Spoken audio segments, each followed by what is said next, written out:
Edition of Straight Talk. I'm your host, Toast. I'm your host, Tony Brown, and today we got to have a special program, and it's with the NAACP. Madam President is here, but we have members of the Nigerian community, and it's going to be so important to hear from them. A lot of us watch TV, and I'm glad you're watching tonight or today, but we're going to hear from family members that are here in the United States with us, and they're going to share with you exactly what's going on from their viewpoint. So we're going to get right into the show. Thank all the viewers. We thank the guests. Madam President, how you doing? I'm doing wonderful. Thank you, Tony, for another opportunity to sit in with you and talk about something that's very serious and concerning for those of us in America. The National Association for the Advancement of Colored People, our mission is to ensure the social and the political and the economic rights of all people. Yes. So here in Portland, we have taken the time out. We watch the news. We want to know what's really going on. We're concerned about these girls. These girls have a meaning to us. Absolutely. Like as our daughters, as our granddaughters, as our nieces, or as our relatives. For me, I can't sleep at night. I'm concerned about what's happening to these girls. Yes. So in our discussion, I was saying, let's get a community organization that can give us some more insight on what's happening to these girls. And we demand that these girls come back home to their family members. Absolutely. So I was very fortunate to contact Prince Vitalis at the Nigerian community for Portland and Southwest Washington, and I attended their rally, which was so encouraging. But we, as the NAACP, and I'm president of that organization, but the members too, how can we be a part of advancing the awareness to the community, or be a part of trying to do something that we can bring those girls back home? We have a relationship with that country. Absolutely, absolutely. A deep relationship. And it doesn't end just because we live on this side of the water. It is because we care. Right. We are a caring organization. And it's so important because when you and I was chatting along with the Prince about building this gap, there's the water's been between us. But this is global. It's going to bring us to build this gap about us and what's happening to our young people, and particularly about education, because it's so important. Yes. So, Madam President, it is an honor to have you here. Thank you. You are always in the trenches, fighting for us, doing for us, making it happen, bringing us together, and we just honor you. We really appreciate what you're doing. Thank you. We really Thank appreciate you. you. It's we the heart. really appreciate Thank you. Thank you. Thank you. Yeah. I love the work. I really love the work. I love working with you. You've been chosen. Yes, I believe that. But whatever concerns this community, I want to bring what we can do to make a difference. Make a difference. And I think that's what we're about. Right. The National Association for the Advance economically, what it is to educate the public. So we thank for Prince Vitalis and your organization and your members allowing us to come together so we can ask questions, bring clarity to us. What's going on over there? We've got a couple of questions for you. We want to know, and and it's a conversation. So if we ask too many questions, tell us we don't know. But we just thank you for the opportunity. Since I've met Prince Vitalis and his beautiful wife, it's just been encouraging. I think we're building a connection. Let's give it for the first ladies in the house. And very beautiful lady, by the way. And I'm just saying I am ecstatic about this opportunity. We appreciate it. We're going to look at a clip, and when we come back, we're going to be talking with some of our guests. This clip talks about, it's actually our young ladies from Nigeria speaking from the school. So when you get a chance, could you run that clip, please? Okay, Madam President. Who's the next person? Press, you can, First lady? You want to mic your lady up?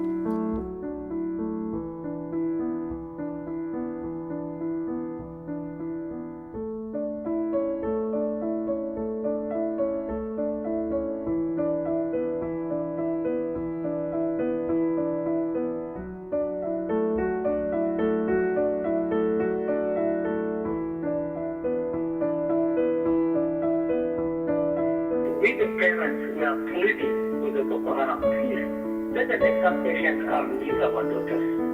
There is nothing between us with them. I please, let the Boko Haram can my people our little ones. They are our future. But without them, even the Boko Haram, next generation to come, we will not exist.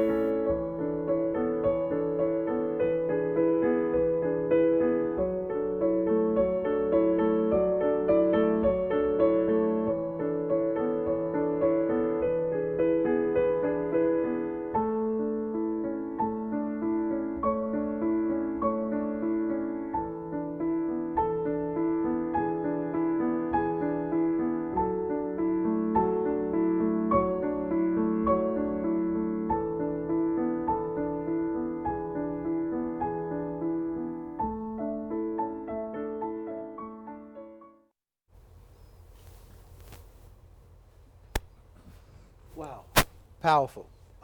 We're going to work on the volume, but that's okay. Right now, just join us as the First Lady. Please introduce yourself so our guests will know and viewers will know who you are and what is happening in your heart and your mind about what's going on right now in Nigeria. My name is Pamela Obama. Okay. I'm the wife to Vitalis Obama. Okay. You know, this has been happening. First of all, I want to thank you for the opportunity to be here. My pleasure. We've been going to different rallies. My husband has been very involved, and my young daughter, Princess Destiny Obama, she's been speaking in all different rallies, you know.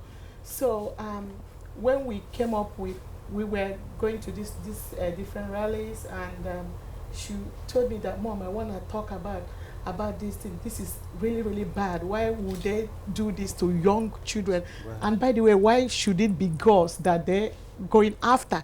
Yes. Because I've been talking with my daughter. We traveled to Africa 2-3 years ago, and we've been talking about how we will go back to Africa, go back to Nigeria, and then they can go to school for 2 years and come back to America so that they can learn the culture and everything. And right now, my daughter is really traumatized because she said, Mom, it could be me, you know. Yes, absolutely. Why are they going to school, kidnapping these young girls who didn't even know anything? So to me, you know, I've been traumatized myself.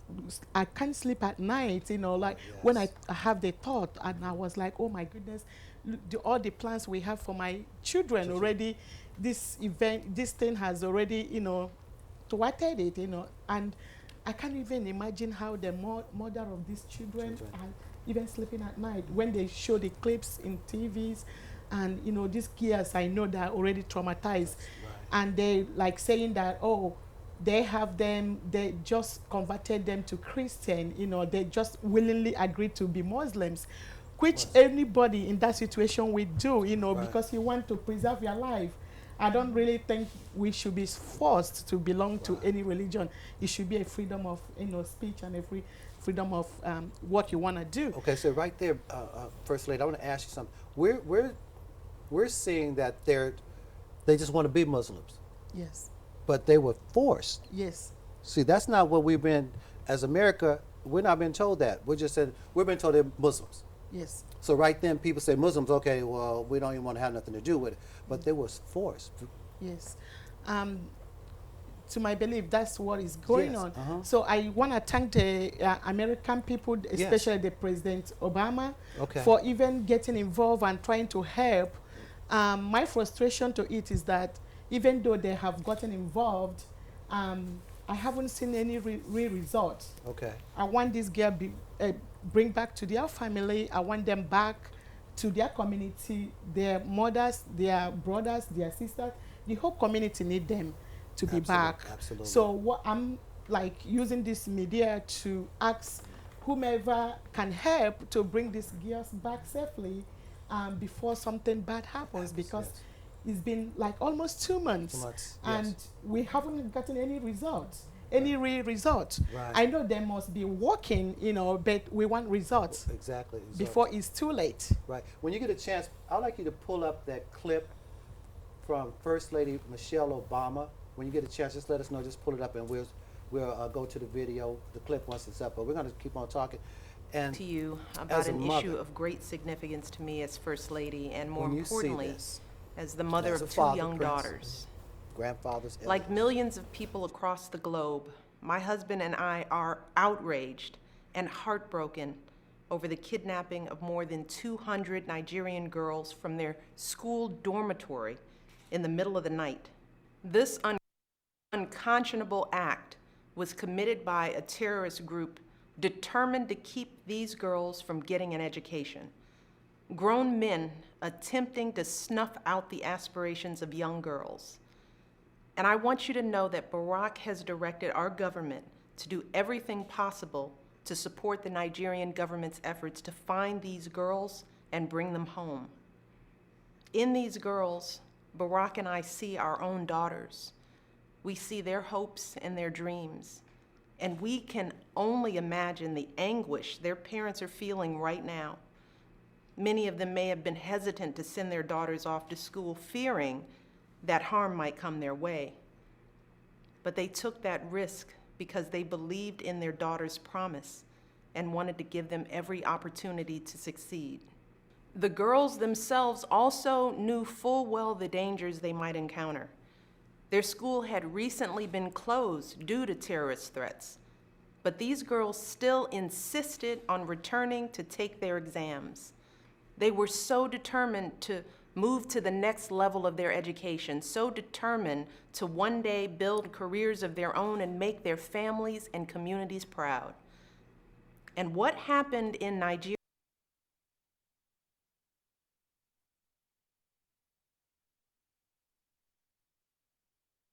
Come this way. Okay. As- Chief Customer Service. Yes, just share with us a little bit about your feelings, your emotions about what's going on right now. Thank you, Tony. Yes. It's a great opportunity to be here and to have this chance to say something about Absolutely. the horrible, terrible situation that's been happening. This is not the first time things like this have been happening. But the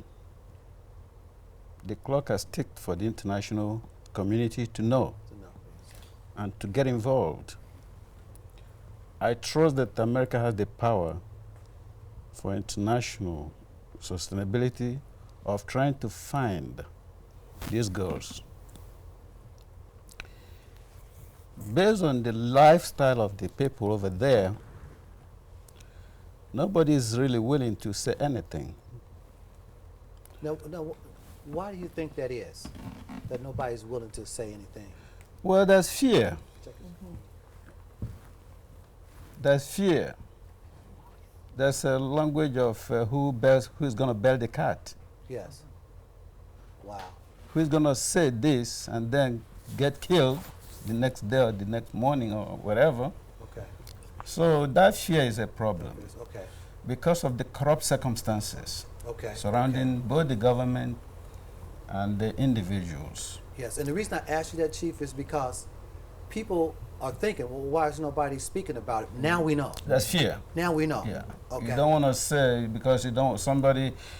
Let's say you want to ask. You're going to someplace. Somebody. Oh, your mom may say, oh, don't make sure you don't say anything because I want you alive. Yeah. Your okay. wife may say, oh, make sure you don't say this because you don't even show up there. Okay. Okay, so I congratulate the panel here for the courage to be here. Yeah, absolutely. We don't live there. Yes. The Americans are reacting. We go in and out Nigeria and go in and come back. We thank God all the time because anybody could fall a victim at any time. Right. But knowing that death is a necessary end and nobody knows how it's going to die, the point is keep your courage ahead. Wow. Tell the simple truth. Yes. Nobody knows how it's going to die. Why fearing death? So I don't feel good about what's going on in Nigeria. Yes. And I congratulate the president of Nigeria, Goodluck Jonathan, Yes. for accepting the help from the United States and the world body Absolutely. to come and help the people there that don't think like the Americans. Maybe the Americans don't think like the British people. Right. Maybe the British people don't think like the Chinese people. this conglomerate of ideas will be able to penetrate and find a solution to this nonsense. It's been a lot of times. Exactly. I remember last month, a relation in my village called me and said, you know, I don't have any of the business between. I live in the north and now I'm displaced. I left all my business there, and that's what I can do. Can you find me some money? Right. See, people don't know that's happening. A lot of, Yes. not even one another time. Yes. And this is a trend, obviously, that brought the Nigerian Civil War in the 60s. Okay. When a group of people target some others, keep killing, why are you here, this and that. But like my president here, I'm his vice. Okay. This is a Nigerian community we've been trying to cherish. We have peace here. We cooperate here. He's from another tribe. He's from the Calabar area. Okay. We're trying to form a united Nigeria. Okay. We've heard it from the past presidents of Nigeria that Nigeria has to be one. Okay. It has to be united. And you can't split that country. We've been fighting for one Nigeria long time ago, and this is an opportunity for us in our community to be one. Absolutely. When we are one, we'll be able to, when we go home, we come make phone calls over there, gentlemen, cooperate, work together. If there's a problem, don't hide your face. Come out and tell the simple truth. Because without the truth, even the Americans there, I hope they don't deceive anybody. Right. Okay. They have to be asking questions. Please tell the Americans the truth about what you have, what you know. Exactly. So they will have a better grab about how to find out what actually, how to solve that problem. Right. If you don't have the great ingredients, the data to find the truth of matter, you can't get the answer to it. So let them tell the truth. Absolutely. Let them tell the Americans the truth. Let them tell the British people the truth. Let them tell the Chinese the truth. Let them tell the Nigerian police the truth. Let them tell the Nigerian government the truth. Let them work with honesty. This thing will be solved. It's, sometimes they say it's an isolated incident. Sure, but it's growing. It's growing. Yes. Yes. Got to be nipped off the bud. Yes. And next to you, please. Sir. Yeah, my name is Thompson Asian. And he spoke. The chief spoke. You from what tribe? Oh, I'm from the Ibibio tribe. The Ibibio. Igbo tribe. Yeah. Okay. Kind of share with us a little bit where we can get a visual of where that's located in Nigeria. Yes. Thank you for the opportunity. Oh, my pleasure. Like he said, we don't live in Nigeria, but we are very current on what is going on there. Yes. And what Nigeria is going through now is a crisis. Okay. And it has gone through that before. We had the Civil War, which the nucleus of that Civil War in the 60s, like he said, which ended, the war ended in 1970, it started in the north. The same place the same area that Boko Haram is operating now. Okay, now this is a map of Nigeria. So, Yes. okay. So it's close to what part? So Nigeria. So Nigeria is in the west, okay. right there, and on the northeast, Okay. extreme northeast, with Chad as the boundary. Yes. That's where the whole thing is happening right now, and that's why I think the French or the British soldiers put soldiers there in Chad to guard the border Okay. between Nigeria and Chad Republic. So all these things will come to an end. The girls will be found. Right. Yes. What we are all worried about is nothing happens to them before Exactly. they are found. It's 45. Yes. With all the sophisticated system, sure, I'm confident that they will be found. But let me say one more thing. Okay. Sure. Those girls, they were students, a combination of Christians and Muslims. Okay. That's very important because Yes. the world has been told they're just Muslims. Yeah, no, they were Okay, not all yes, Muslims. okay. They were both Christians and Muslims. Okay. But now what the captors are doing now is they want to convert the non-Muslims into Muslims by force. By force. And that's where, but that's religion, which can be denounced. Yes. All we are caring for now is the life of those girls. Exactly. To be yes. returned safe and sound. Yes. And the problem we have now in the north, this Boko Haram problem, is not a new thing. It's been brewing for the past, well, officially they said 5 years. Now I want to ask you a question right there. From my understanding, and that's why I'm putting it out there so it can be corrected. Boko Haram has been existing since 2002, At least. at least. And because of some of their leaders were killed by the Nigerian government. Am I on the right track, or that's just what we've been told? Well, yes and no. Okay. Yeah. What happened is the whole thing is lack of leadership Okay. at the national level to deal with the Boko Haram issue when it started. Okay. When it started, the politicians didn't think it was a big deal to worth fighting for. Okay. And so they sent in untrained security officials like soldiers, the police, to go and deal with the situation. So when this untrained, what I mean by untrained is they were not trained to deal with terrorists. Okay. Gotcha. So when they went there, all they knew was shoot and kill. And that made the citizens, the indigents of the area, very angry and upset. And that's part of the problem, like Chief Mwerem said, that's part of the problems. People are afraid to come out and talk. Okay. Because you don't say anything, you're damned. Talk, you are damned. What happened is, if the citizens take the police to go and show them where the Boko Haram is, if they go there, they don't find the Boko Haram, the security people will harass the citizens for lying to them. Okay. And then, if the citizens direct security to go and find out where they are, the Boko Haram will come back to them at night and kill them. So the citizens can't win. No, they can win because the government does not guarantee protection for citizens to help. Instead, the security forces are harassing the citizens. For example, Okay. just I think 3 days ago, what happened is the hunters in the area volunteered to help, to go into the forest. They said, we've been hunting this forest. We know the terrain of this forest.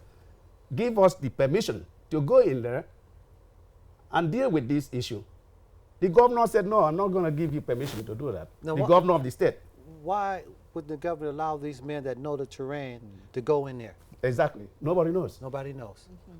You see? So now the hunters, even though they had weapons, compared to what the Boko Haram, the sophistication of the type of weapons that the Boko Haram has, they don't have anything, but they have the determination.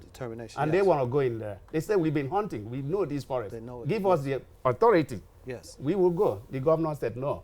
So what can the citizens do? Nothing. They just wring their hands in the air and said, well, what can we do? What can we do? I see the Prince is shaking his head on that. Go ahead, Prince. Go ahead and chime in on that, because Well, let me, first of all, I want to thank the NAACP absolutely. for providing, for supporting this and sponsoring this, and Tony for giving us this forum. My pleasure, my pleasure. Hear our concerns and emotion. And also I want to thank the Nigerians that are here. Absolutely. Thank you for coming, and also other people that are here. Yeah. The Nigerians that are here, thank you for coming, and I would hope that as we proceed in this conversation, we will give the rest of the Nigerian people, absolutely, members that are here, absolutely, opportunity to just say their own, because we all are here. Absolutely. Most of the time we just hearing the news like everybody else is hearing it and researching it. But to me, not even as a father, not even as a community leader, but just as a human being. When I first heard about this news, to be honest, I was very ashamed. I was highly disappointed. I couldn't believe that something like this is coming from my country. But as the time proceeds, as the time goes on, that shame and disappointment turns to sadness. Turns to sadness and wanting me to do whatever I can to impact the outcome of the whole thing. So that's why we have organized a vigil prayer. We have organized rallies. I was in Vancouver with a candle vigil. All this a part to shed some light on this ugly situation. Right. And I'm only praying that one day there will be an end to this. And we don't have to go through this. These girls have the right to be in school and get some education. Absolutely. Absolutely. Absolutely. These girls, they have the right to be where they are. And we, as Nigerian community, we support girls' education. And we support peace around the world. You know, I have heard a lot of things. People say, is religion, is this, is this. I'm really not convinced that this is holy religion. Okay. What part do you think it plays in it, though? My thing is, this is mostly poverty and education issue. Okay. So we can push that religion out the way. Yeah, people poverty need to and get off of that. education is, Okay. and people are using religion for an excuse Okay. to do this Okay. dubious act. Right. That's personally what I think. Because if there is a religion part of it, it will be less than 2%, if I can say. Okay. So when you look at This is education and poverty issue. If we can address it from that angle, we will get better results. Because the more we stress religion, the more division comes. Exactly. And the more these people hang on that excuse of religion to portray their arts. Right. So I think more importantly, we need to talk about more on education and poverty that is going on. And I want to speak about that because Baharam means what? It means I think they said it's Submit. some. They just don't like the I Western think it's something education. against Western Okay, so education. it's, Yeah. Their opposition to forbidden Western education. education. Yeah. Yes. because haram means forbidden, right? Yeah. Correct? Mhm. Okay. Mhm. And the reason I'm asking this question is because I want to educate myself and others. So when we hear these words, we know what these words are meaning. Go ahead, sir. And let me add to what my president just said about poverty. Okay. When you look at the boys with these weapons, they look ragtag, looking. They are ragtag looking. Right. Now the question is, where do they get the money to buy all the Uzis and AK-47 and all the sophisticated rocket launchers and so on? Right. Where do they get the money? So somebody is providing them with the money. Right. And who are those people? Now the question is, does the government know who supplies these kids with the weapons? And if the government knows, what is the government doing about it? Good question. Yes. Good question. Yes. So how do they get into how did those weapons get into the country? Those are the questions that we Nigerians are asking. And so far, nobody has been able to provide the answers. So what happened is when those who are supplying these weapons, those who are promoting the violence using religion as a camouflage, Okay. actually probably have another political or ideological reasons. So they go into the poor neighborhood, get these poor kids, give them weapons to go out there and harass innocent citizens. The people they are kidnapping, the people they are killing, has nothing to do with the government. They are not the ones making the policies. Those school kids don't know anything about what is going on in the country. You see? Okay. So if it is religion, it's misplaced. If it is because of poverty, will that solve poverty problem? No. To add to what he said about educating the children, we have children. We want them to be in school. Some, because of the Declaration of Independence or freedom, they go whenever they want, not knowing that the key for survival depends on education. The key to understanding what life is all about depends on education. It's overdue for the Nigerian government to declare free education to all levels. Absolutely. I agree. Absolutely. Yes. Absolutely. Absolutely. They have the resources. Yes, they do. The money is there. The natural endowment and resources are there. But it's going to the wrong people. Most people in the politics of life that make that country stand as a nation, They don't even have that type of education to understand we need to tar roads. Like in my village, I come from a place called Amiri, in Oru East, in Imo State of Nigeria. We've never had tarred roads since I was born. The money is there, The money's there, right? but they can't give it up. They rather use it and do something different. I So wanna- education go is very important in this. Go ahead. I support what he's saying about that, and the Nigerian government should declare compulsory education.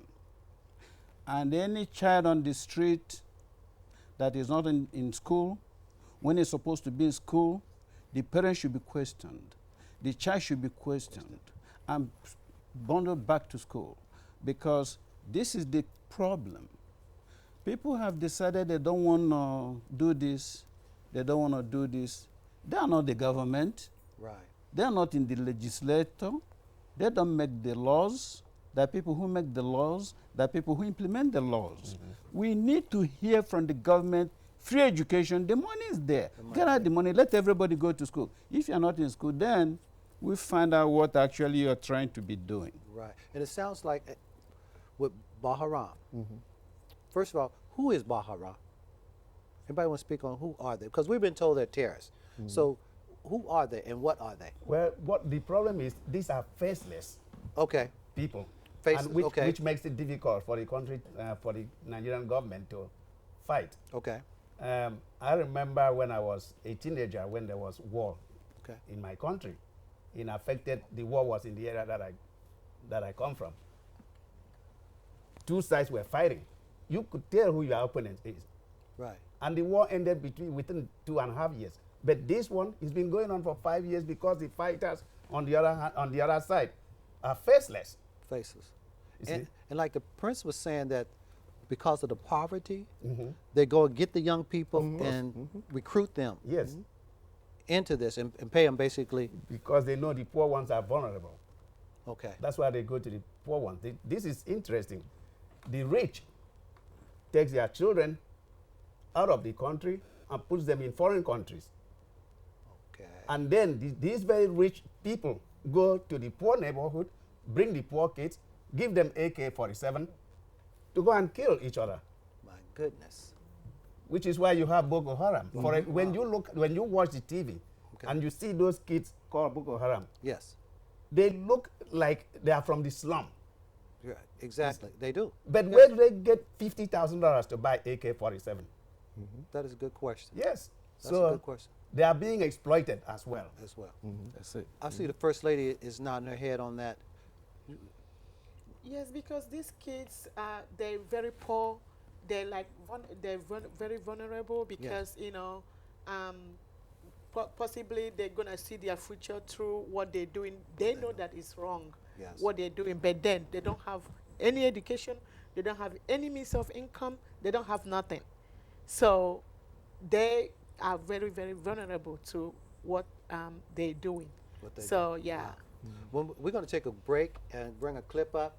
And when we come back, we're going to hear from some of our young people and from some of our other members of the Nigerian community. Yes, Okay, so could you go ahead and give us a break clip? Within 4 countries, Nigeria, Cameroon, Chad, and With Niger. the microphone. So whenever they do anything, President? they carry out their own little government within that turf. So when they said they are distributed in Niger, no, there's nothing like Niger, Chad, or Cameroon anymore. Boko Haram has its own country now. Who are they? Who is Boko Haram? Well, these are Islamist militants that became really deadly when the Nigerian government in 2009 went in, extrajudicially killed their leaders. And they never got justice, and it was known that this was like mass killing by the Nigerian government of a largely fanatic but peaceful group that had schools and preached, that they want pure Islam to reign in Nigeria. But it was not until the Nigerian police went and killed their leaders that Boko Haram became a big problem for Nigeria and Nigerians. And what does Boko Haram mean?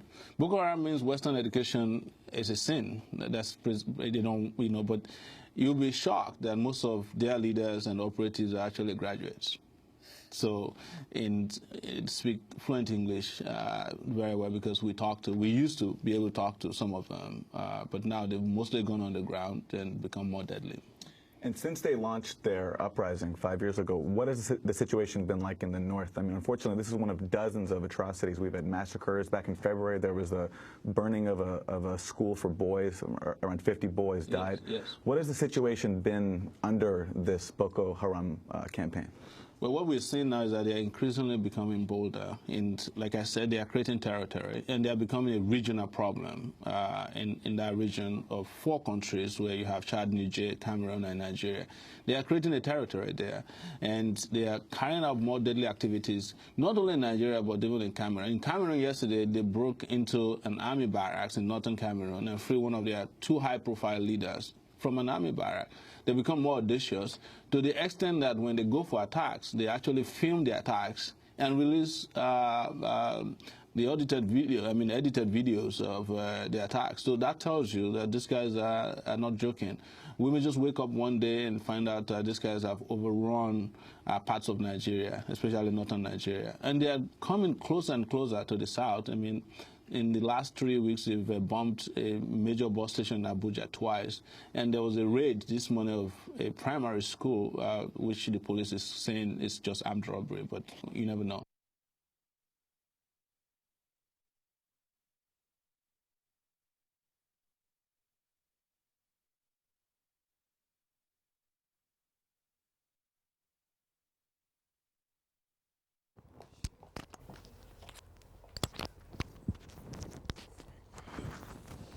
Everybody doing okay?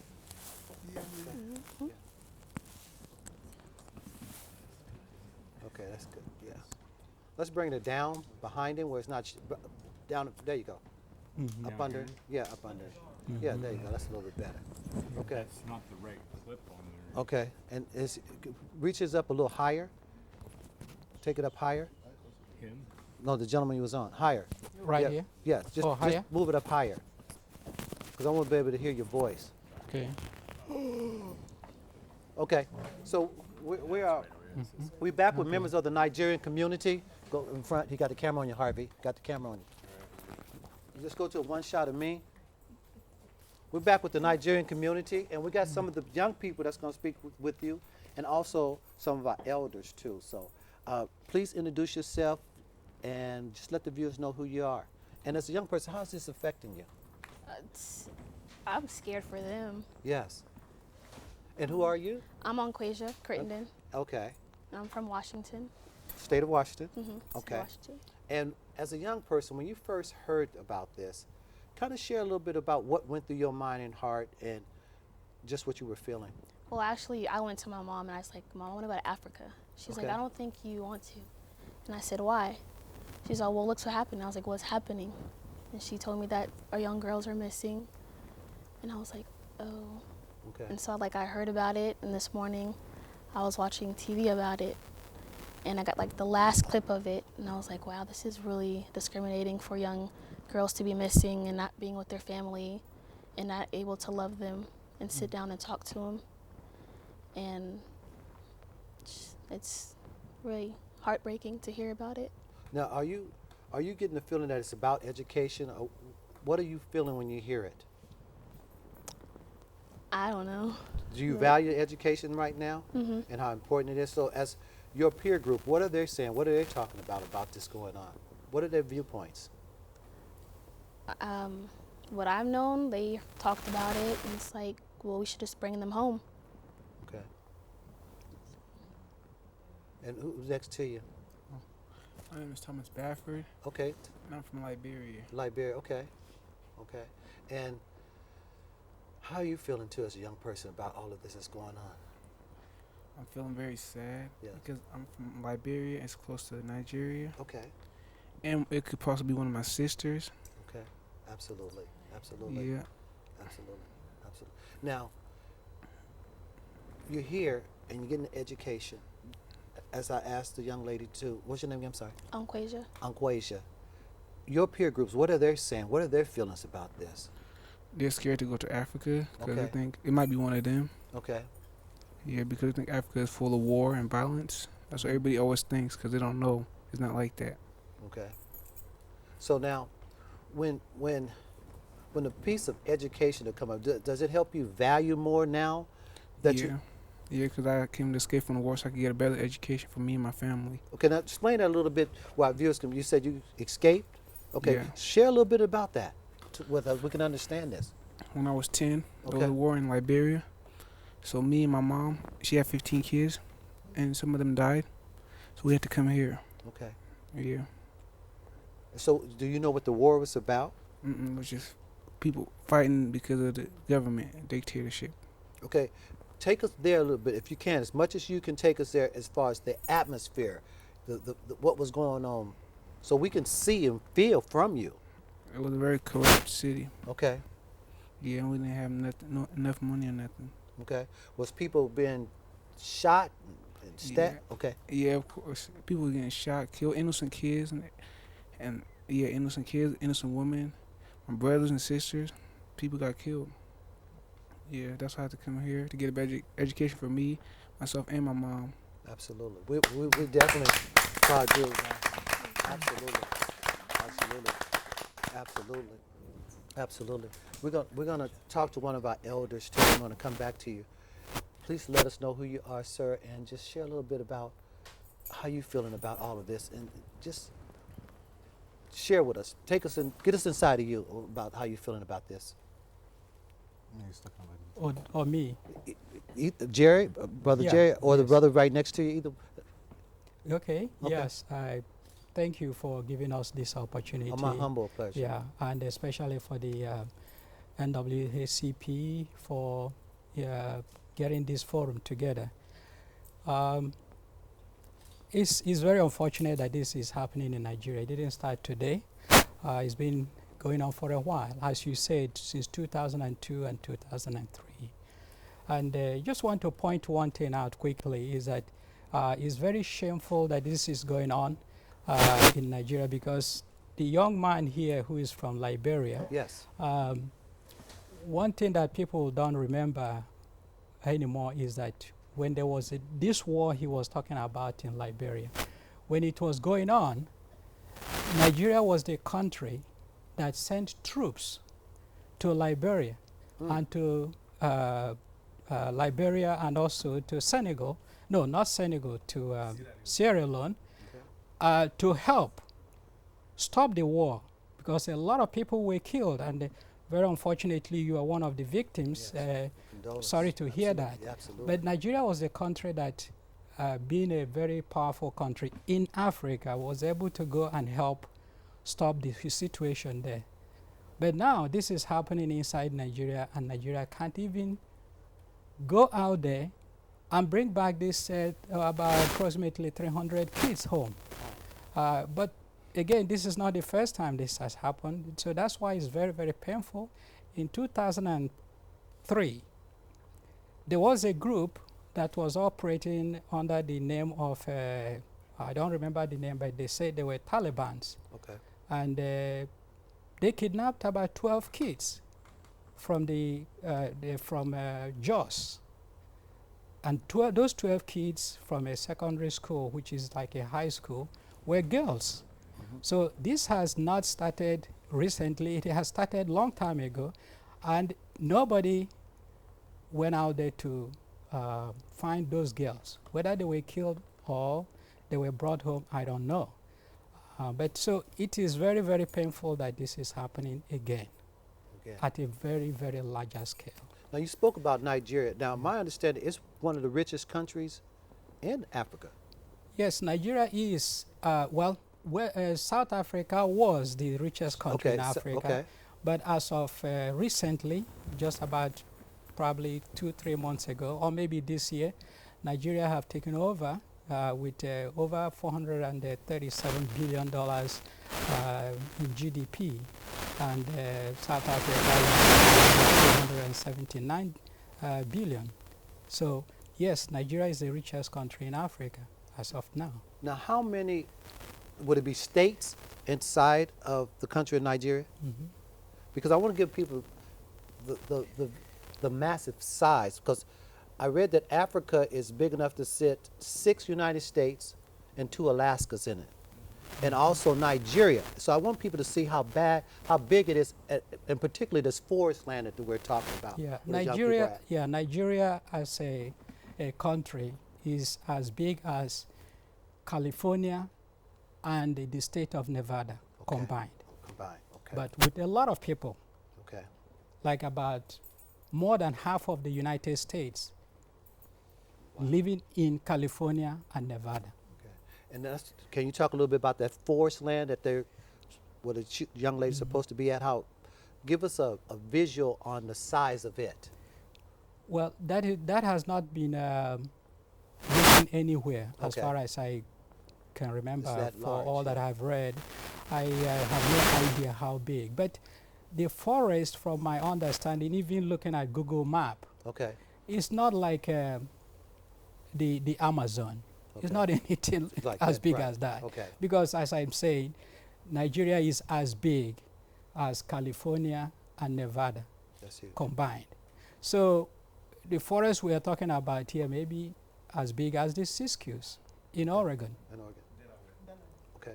Yeah. I have what size is it, sir? It says as big as the state of Delaware. As big as the state of Delaware. I'm talking of the forest. The forest itself. The forest itself may not be as big as the Siskiyous area in Oregon, in southern Oregon. Yeah, and the reason I ask that because a lot of people are thinking, well, they say forest. Well, how big can a forest be?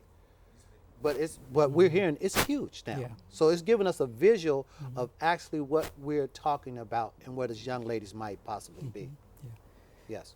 Yeah, but that doesn't mean that no matter how big it is, that they can't find these girls in there. Absolutely. It's a matter of getting the right intelligence equipment. Right. And we're all very hopeful that the U.S. Apparatus being there, and the British, as well as have read, I think the Chinese are also there helping.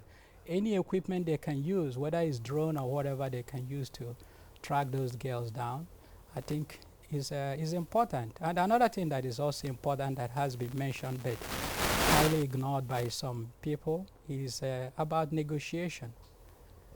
Yes. I mean, it is important to factor that in. I heard some people have mentioned it, but those who are promoting negotiation are very few. But Nigerian government say there's no room for negotiation. Negotiate, get the girls back, and then figure out how to take care of Boko Haram. Exactly. As simple as that. Okay. I want to go to the next gentleman, please, and just share a little about who you are and a little bit about what's going on with Nigeria within you. Okay. My name is Emeka Okiwe. Okay. I happen to be the Secretary General for the Nigerian Association in Oregon and Southwest Washington. Pleasure, sir. What is happening in Nigeria, from my point of view, has to do with spirituality. Okay. You know, my Bible says that the devil comes to steal, kill, and destroy. Exactly. You know, sometimes we're looking at it from a physical point, you know, a secular point of view, without actually realizing that sometimes what is happening requires a lot of spiritual formation, you know, coming together in unity, praying, you know, at the same time, realizing that what these people are doing actually is stealing our future, our visions. The kids, the teenagers, the youth they kidnapped, these are people that are they will steer Nigeria to the next generation. Absolutely, yeah. Now, when you kidnap them, when you kill them, when you destroy them, you're destroying the future of a country. So what these people are doing, it is unfortunate. You know, I mean, in every angle, it is very, very unfortunate that this is happening. And my prayer and what I keep praying to God is that these kids, the youths, the teenagers, that they are found and bring back home. Because without education, you're looking at a country that has no future. Yeah. You're looking at a country that cannot negotiate, that cannot actually participate in a world forum. And what the devil is doing is actually trying to destroy the future of Nigeria. And I'm praying that we all come together in unity. You know, I mean, without unity, there's destruction. Absolutely. And without vision, my people perish. Absolutely. So I'm just praying that we all come together in unity and look at it from a different view, that these people are doing whatever they're doing. They're not going kidnapping the older generations, people their age mates. Absolutely. They're not doing that. Right. They're going to the younger generations and they're kidnapping them and trying to destroy the future of Nigeria. And I'm grateful for what the international community is doing in Nigeria, trying to make sure that the vision, the future of Nigeria is not destroyed. And hopefully with togetherness, with unity, we can achieve this purpose of bringing our girls back home. Absolutely. Absolutely. That's so powerful. Go ahead. You had to comment? No. Okay. It was, you know, I like the aspect of what you just said, because earlier the president was saying, let's forget about the religion part of it. And you just spoke about the spiritual, which is a whole different level. And you also share with us what is really going on. So what I just got a vision is they're really trying to destroy a generation. And education is the form that they're using, and religion is another. I think the chief said it as a camouflage. To say this is all about a religion, but it's about destroying a generation. So that piece there, it was just very, very, very powerful. I mean, it put a whole new perspective on it. It's not about the money, it's really about the generation. It's really about the generation. And when we talk about the generation, a lot of times, now young people, you are the generation. So when you heard that about the generation, just kind of share what was going on in your mind and hearts about that when he was speaking about the generation, because you are our future. And you were saying that you're here from Liberia, and you escaped war, and you are studying in school as a generation person, a young person. Speaking about generation, what is that saying to you?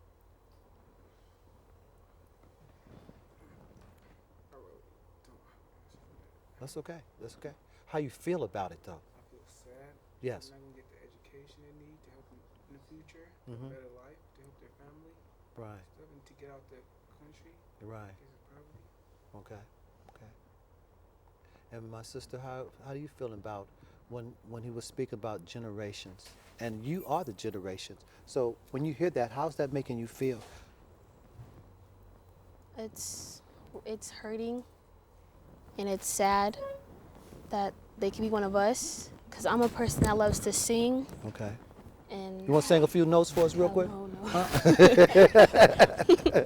No. Okay. But there's this gospel song that I always listen to, Jesus Be a Fence Around Me. Oh, wait. And I love that song, and I tell my mom that every day and listen to it every Sunday. Right. I read my Bible sometimes. Yes. Oh, no. Yes. No. We got a request in there. You got a request in there. I'm good. We just want to hear. We just want to hear a few little bars. No, I'm good. I'm good. No, I'm good. One day. One day. Mama, no. Huh? No, I'm really good. You're really I good? don't really sing. It's Jesus have a fence around me. Jesus be a fence. Be a fence around me. That's Fred Hammond. Yes.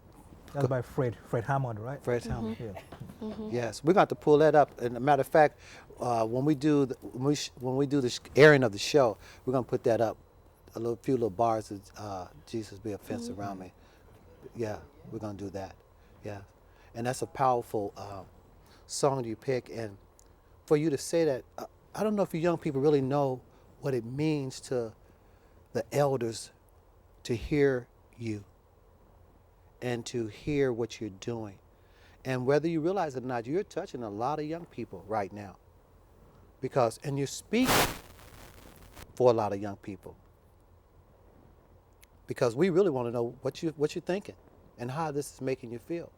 Because we're going to be moving on, and it's going to be passed to you like my brother was saying, you are the generation. And it's left up to you to carry this on. So when we hear you speak and share, especially, that's a powerful song. Why did you choose that song? Because it's saying like a fence around him is protecting people, and just let them know that God is there for them and guiding them through every step of the way. Yeah. You want to share a little bit with us what you're studying in school? I'm actually studying right now about immigration and reading up on Martin Luther King right now, the civil rights. Okay. So I've been studying, taking notes, Okay. and like Martin Luther King said, I have a dream. Okay. Love that. I love that. My brother, what are you studying in school right now? Share a little bit with us. I'm studying everything. Okay. I like that. Everything. I don't have a favorite class. Right, but you're studying. Yeah, I'm studying. You in the books. Because a lot of our young people, and all the time, all we see is our young people doing wrong. And we know in our hearts there's some young people out there doing right. And right now we got two of them right now that's right here doing the right thing. And we honor you. We really do. I'm getting the clue that it's almost time to, I won't say end the show, but just close out the discussion. Because it's a continuing, and whatever Straight Talk can do, and I'm sure Madam President will speak for this, whatever we can do. If we need to get back, bring some more community members, young people, whatever Straight Talk can do, please let us know. This is yours. I'm sorry, go ahead. I was actually thinking, and my question was, what was the point of taking them and just keeping them hostage? What are they going to do to them? That's a good question. question. That is my question. That's a good question. Anybody like to touch on that? That why they think? Go ahead, sir. Well, I mean, you could say, like I said earlier on, in the sense that you're looking at a whole lot of generations. You're looking at Nigeria Bill Gates. You're looking at Nigerians Oprah Winfrey. You're looking at Nigerians Serena Williams. You're looking at Nigerians Tiger Woods. You're looking at a lot of generations. Right. And, you know, the Bible says that the devil comes into a home, he's trying to bind the strong man in a home before he takes or destroy anything he wants to destroy. And what is happening is that they're doing what they're doing, not because they're looking to monetary terms or get whatever they want to get. It's just to destroy. You know, when the devil possesses you, the things you do, you're not aware of it. But it has a long time implications. And to them, they are getting the instant gratification without realizing that they are actually destroying the leaders of Nigeria. They're destroying the presidents, the first ladies. Yes. You know, so we can look at it as a term of them saying that Western education is bad. But in reality, what they're actually doing is the devil is using them to achieve a purpose. And my prayer is that they will realize that Nigeria is a country, and together as in unity we will stand. Absolutely. Absolutely. I hope that touched on a little bit about what your question was all about, because I'm sure there's a lot of other young people. And I got the clue that we're going to close out for right now. But could you please run that clip, the first one of the young ladies in the school as we close out? And viewers, we're going to keep on talking. So catch us on YouTube, Ustream, and we're just going to wrap it up. Okay? But I appreciate everybody coming. Yeah. Did excellent, young people.